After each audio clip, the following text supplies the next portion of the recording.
Assalamualaikum warahmatullahi wabarakatuh. Bapak Ibu Saudara yang ada di rumah, alhamdulillah ini ketemu lagi ya. Ini saya mau meneruskan cerita Raden Paku kemarin.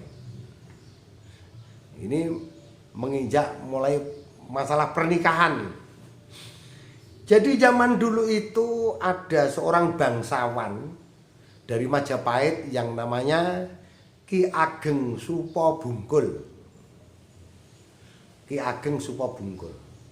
Ki Ageng Supabungkul itu mempunyai pohon delima di depan pekarangan rumah. Pohon delima itu aneh sekali.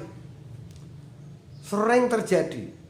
Siapa saja yang mengambil buah delima itu, kalau tidak mati, dia kena penyakit yang sangat berat sekali. Sehingga Ki Ageng Supabungkul pernah sayembara, barang siapa yang mengambil buah delima ini kok tidak mati, orangnya selamat, akan saya jadikan menantu saya. Saya nikahkan dengan putri saya yang namanya Dewi Wardah. Terus pada suatu ketika Raden Paku berjalan melewati di bawah pohon itu. Secara tiba-tiba ada buah delima jatuh mengenai kepalanya. Akhirnya terbuah diambil.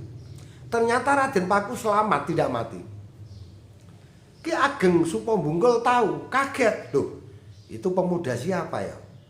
Kok tidak mati, kok dia selamat? Akhirnya dicegat oleh Ki Ageng Supabungkul. Setelah ketemu ditanya, kamu siapa? Nama saya Raden Paku. Kamu harus saya nikahkan dengan putri saya Dewi Wardah.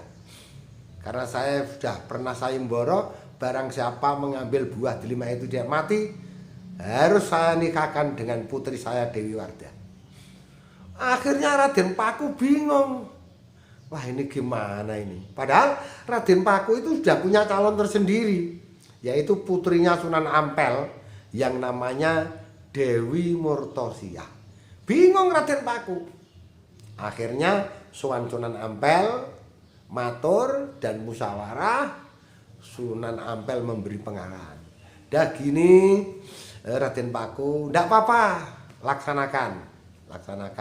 Kamu jangan suudon. Ki Ageng Bungkul itu orang baik, orang muslim dan orang baik. Laksanakan. Caranya kamu nikah dengan Dewi Murtosia dulu. Setelah itu nikah dengan Dewi Wardah. Berarti sehari Raden Paku itu nikah 2 kali. Sehari nikah 2 kali.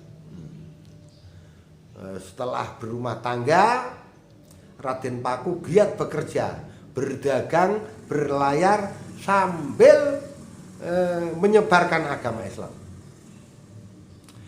Tetapi lama-lama beliau malas berdagang. Malas, dia ingin fokus menyebarkan agama Islam dan mendirikan pondok pesantren. Tetapi minta izin sama ibu, yaitu Ki Ageng Bunyai Ageng Pinate, karena pada waktu kecil kan pernah dipelihara oleh Nyai Ageng Pinate. Raden Paku diakui sebagai anak angkat. Terus akhirnya diizini Nyai Ageng Pinate, Raden Paku termasuk di dalam gua di Desa Kembangan. Masuk dalam gua 40 hari 40 malam. Raden Paku mendekatkan diri kepada Allah, ibadah sepuas-puasnya dalam gua. Setelah 40 hari 40 malam, Raden Paku keluar. Terus keliling menyebarkan agama Islam.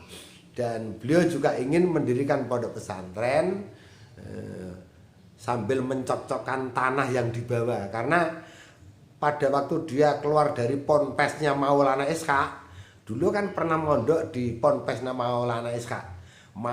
Maulana SK itu gurunya ya juga orang tuanya sendiri. Setelah keluar dari Ponpes, Raden Paku diberi bingkisan kain putih yang berisi tanah.